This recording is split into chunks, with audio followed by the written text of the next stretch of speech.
Selamat siang, saya Jan Zuhair dari kelas 11 TPTU 2 akan membacakan karya ilmiah berjudul Bambu. Judulnya Peran Strategis Bambu dalam Mitigasi Perubahan Iklim dan Konservasi Lingkungan. Abstrak.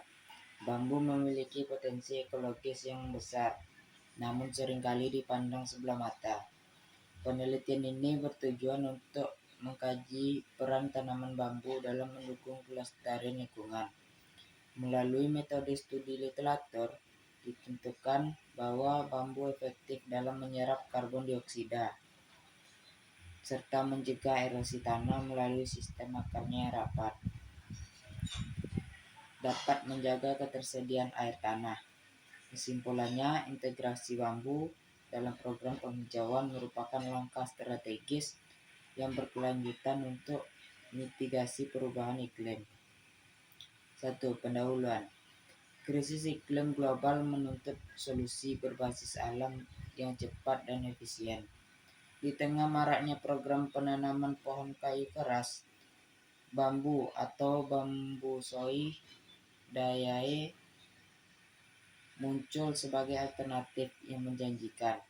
Sebagai tanaman dengan pertumbuhan tercepat di dunia, bambu juga memiliki siklus hidup unik yang memberikan keuntungan ekologis lebih cepat dibandingkan hutan tropis. 2. Pembahasan.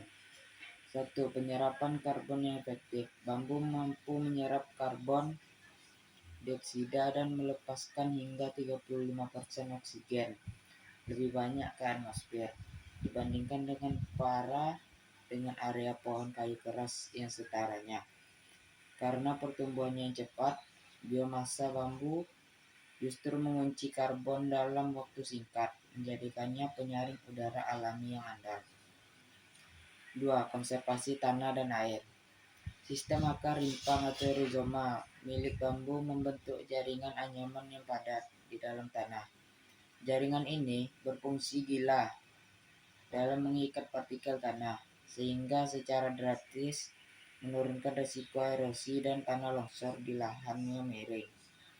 Selain itu, sistem akar ini menyerap dan menyimpan air hujan, menjaga debit mata air di sekitarnya saat musim kemarau.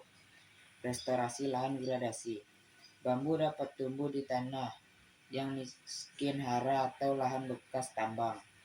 Tanaman ini secara bertahap memperbaiki struktur tanah melalui peluruhan daun-daunnya yang kaya akan unsur hara. Kesimpulan, bambu bukan sekedar tanaman rumpun raksasa biasa, melainkan pilar konservasi lingkungan yang multifungsi dengan kemampuan penyerapan karbon yang tinggi, proteksi tanah dari erosi, dan kemampuan restorasi lahan. Bambu layak diposisikan sebagai komoditas utama dalam kebijakan penghijauan nasional demi masa depan bumi yang lebih maju. Sekian.